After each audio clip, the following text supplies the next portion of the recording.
मी पत्रकार परिषद घेतली, बघितले का तुम्ही? काय विषय होता? जरा बोला ना, जोरात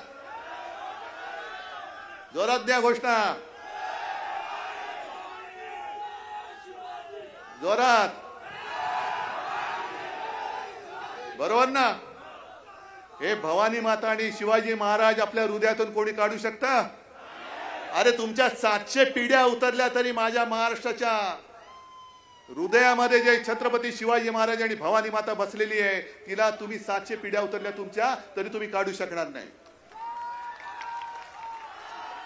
हे जे गाणं आज तुम्हाला ऐकवलं, मशालीचं गाणं, मशाल गीत, काय आम्ही घोड मारले तुमचं?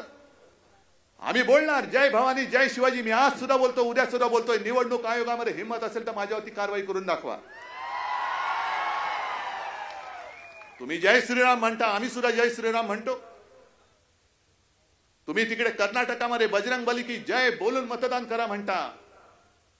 अमित शहा तिकडे मध्य प्रदेशमध्ये, तुम्ही जर का आमचं सरकार बनवलं तर तुम्हाला रामललाचं दर्शन मोफत देऊ म्हणता. आम्ही तसं बोललोय, पण आम्ही आमच्या भवानी मातेचा गजर केला.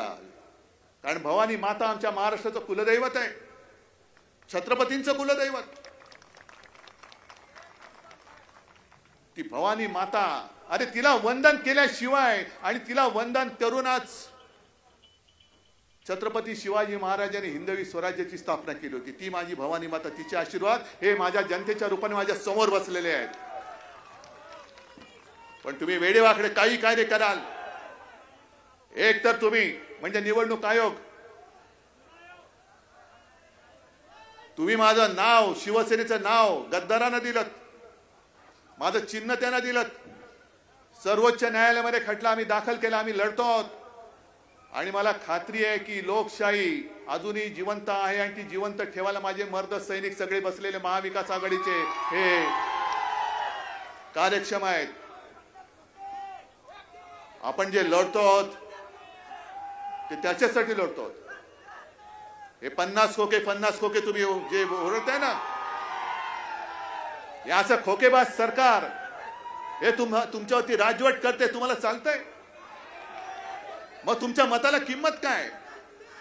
जर खोके देऊन जर मी गद्दार घेऊन सरकार स्थापन करणार असेल तर मी निवडणूक लढवत नाही. येऊ दे किती लोक, मी काय खोके फेकतो आणि गद्दाराने विकत घेऊन मी होतो ना पंतप्रधान. ही जी काय वृत्ती यांनी आणलेली आहे भाजपाने, म्हणजे एक तर जे त्यांच्याशी लढतायत, देशासाठी लढतायत, त्यांना बदनाम करून टाकायचं, कुटुंबाची बदनामी करायची, वेडेवाकडे आरोप करायचे. आणि एक तर भाजपामध्ये या नाही तर तुरुंगात जा. काही नेबलेट लोक गेली. जसं मोकलजी तुम्हाला माहिती असेल, जागा वाटपाच्या चर्चेला तुमच्यासोबत तुमचे नेते बसायचे. कोण?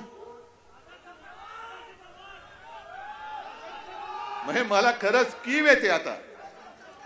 भारतीय जनता पक्षाची, ज्याला मी भाडकाऊ जनता पक्ष म्हणतो किंवा भेकड जनता पार्टी म्हणतो, त्यांची मला आता कीव येते.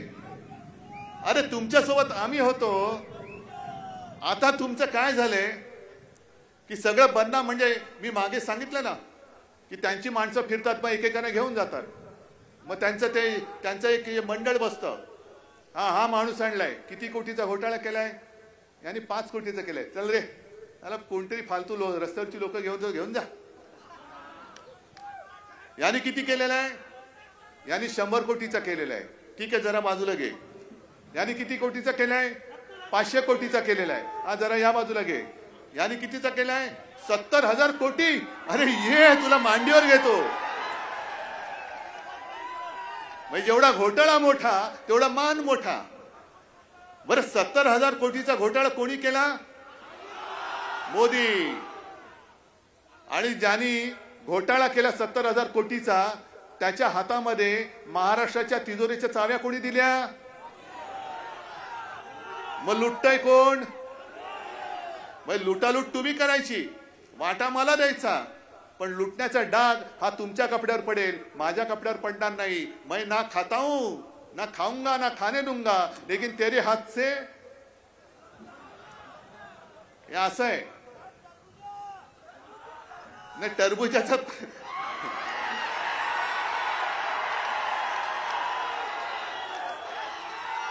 अरे मी तुम्ही टरबूज बोलला म्हणून मी टरबूज बोललो, पण मला कोणाबद्दल बोलताय ते माहिती नाहीये बाबा. मी मागे ज्याला फडतूस बोललो तो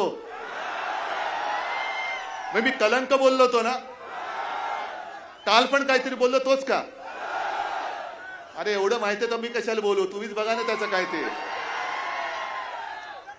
ही सगळी वृत्ती जी आहे ना, यांच्या बरोबर त्यांचं जे काय म्हणतायत, ही नीती ही देशाला खड्ड्यात घालणारी नीती आहे. ठीक आहे, या निवडणुकीमध्ये धार्मिक प्रचार आम्ही करत नाही, पण तुम्ही जे काही करता आहात